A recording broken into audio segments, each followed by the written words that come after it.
अस्सलाम वालेकुम की हाल है जी तुहाडा। उम्मीद है तुसीं ठीक होने आ। ते कल तुहानूं एक वीडियो शेयर की सी लाहौर डिफेंस एरिया DHA दे विच एक 13 मंजिला इमारत तो एक औरत ने डिग के अपनी जान दे दी। ਉਹਦੇ ਵਿੱਚ ਤੁਹਾਨੂੰ ਥੋੜੀ ਜੀ ਤਫਸੀਲ ਦੱਸੀ ਗਈ ਸੀ। ਅੱਜ ਹੋਰ ਤਫਸੀਲ ਨਿਕਲ ਕੇ ਆਈ ਹੈ ਸਾਹਮਣੇ ਤੇ ਉਹ ਤੁਹਾਨੂੰ ਸ਼ੇਅਰ ਕਰਦੇ ਹਾਂ ਕਿ ਅਸਲ ਮਾਮਲਾ ਕੀ ਹੋਇਆ, ਇਹ ਔਰਤ ਕੌਣ ਸੀ, ਇਹ ਬੰਦਾ ਕੌਣ ਸੀ, ਇਹਨਾਂ ਦੇ ਆਪਸ ਵਿੱਚ ਕੀ ਤਲਕਾਤ ਸੀ। लेकिन इस तो पहले मैं तुहानूं यही कहना चाहांगा कि पिछले कुछ अरसे दे विच 2-3 इस तरह के वाक़यात हो चुके हैं DHA मतलब पोश एरिए दे विच जिथे कि लोगों ने खुदकुशी की। इस वाक़े दे विच जदों वीडियो बन रही सीगियां तुहानूं दस्सिया सीगा कि 2 लोग बाहर खड़े उस फ्लैट के उपर तमाशा वेख रहे सी, वीडियो बना रहे सी। लेकिन उदों तक यही कहा जा रहा सीगा कि ये एक होटल है। लेकिन हुण पता लगा कि वो होटल नहीं सी, वो एक निजी फ्लैट सीगा। वो फ्लैट दे विच दोनों औरत और बंदा रह रहे सी। इब्तदाई तौर पर उन्होंने कहा जी मियाँ बीवी आ, लेकिन जो हुण तफसील सामने आई आ तो उहदे च पता लगा कि औरत जिहड़ी आ तलाक याफ्ता आ ते मर्द जिहड़ा आ वो भी शादीशुदा आ। औरत की उम्र 35 साल आ ते उहदे 3 बच्चे आ।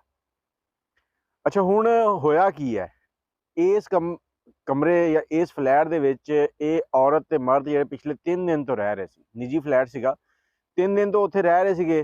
ਤੇ ਜਦੋਂ औरत ने छलांग लगाई आ उस मर्द ने यही दस्सिया कि इन्हें मैनू कह रही सी कि तू मेरे नाल प्यार करदा या नहीं करदा, जे नहीं करदा तो मैं छाल मार देनी आ। ते इन्हें अचानक ही छाल मारती। उस तो बाद वेख्या गया कि वो मर्द जिहड़ा सीगा वो उहनूं बचाउण दी कोशिश भी करदा रहा। अच्छा ये निजी फ्लैट 'च एक औरत ते एक मर्द जिन्हां दा कोई तल्लक नहीं हैगा उत्थे रहना कोई तुक बनदा? मेरा नहीं ख्याल कि बनदा। लेकिन अजकल फैशन बन चुकिया आ कि लोगों का एक दूसरे दे नाल इस तरह के तल्लकात रखना। ते औरत दा जिहड़ा मुकदमा आ उहदे बच्चे दी मुदईयत च इंदराज कराया गया। वो भी तुहानूं मैं दसदा कि की लिखिया गया उहदे विच।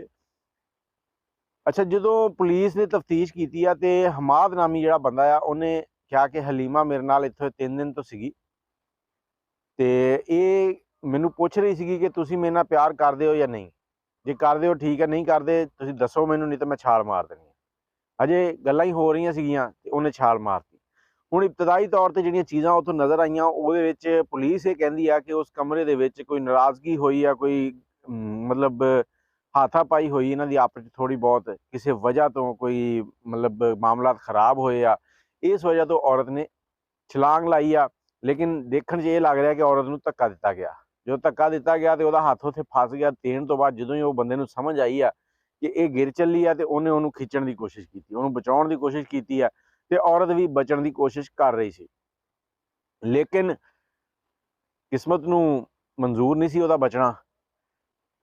हुण इत्थे जिहड़ी रिपोर्ट दर्ज होई है जाके पुलिस ने अपनी रिपोर्ट च ये लिखिया, वो रिपोर्ट जिहड़ी है ना ओहदे औरत दे हलीमा दे बच्चे दी मुदईयत दे विच मुकदमा दर्ज होया 302 दफ़ा 302 लगी आ। ਉਹਦੇ 'ਚ मुकदमा दर्ज होया, उन्हें लिखवाया कि मेरी वालदा जिहड़ी आ, मेरी माँ जिहड़ी आ वो पिछले 3 दिन तो इस बंदे दे नाल मीटिंग की वजह तो इत्थे रह रही सीगी। ते पुलिस ने जिहड़े शवाहिद उत्थों वेखे आ वक्ती तौर ते उन्होंने देखिया कि उत्थे नशा आवर दवाइयां भी सीगियां ते इन्हां दोनां ने नशा भी कीता सीगा। मर्द जिहड़ा सी उहने नशा ज़्यादा मिकदार च नहीं कीता सी, इसलिए वो उहनूं बचाउण दी कोशिश करदा रहा, लेकिन उहदे कोल इन्नी हिम्मत नहीं बन सकी कि उहनूं बचा लवे। हुण सवाल उत्थे ही आ जांदा कि यार एक बच्चिआं नूं भी पता सीगा कि साडी वालदा उत्थे आ। अच्छा बच्चिआं नूं नहीं भी पता सीगा, जदों उहदी डैथ हो गई, तहकीक होई, बच्चिआं तक पहुंची आ, वो बच्चिआं ने बेशक हुण वो गलत ही लिखवाया कि साडी उत्थे बिजनेस मीटिंग सी, लेकिन वो बच्चे सारी उम्र की सोचणगे? क्या वाकई इन्हां दा निकाह हो चुकिया सीगा या फिर सिर्फ शुगल मेला चल रिहा सीगा? ते आने वाले टाइम दे विच जरूर इहदी अपडेट आएगी। जिद्दां ही अपडेट आएगी तुहाडे नाल जरूर शेयर करांगे। लेकिन कोशिश करो कि अपने बच्चिआं नूं, अपने आप नूं एक महफूज हद तक रखो।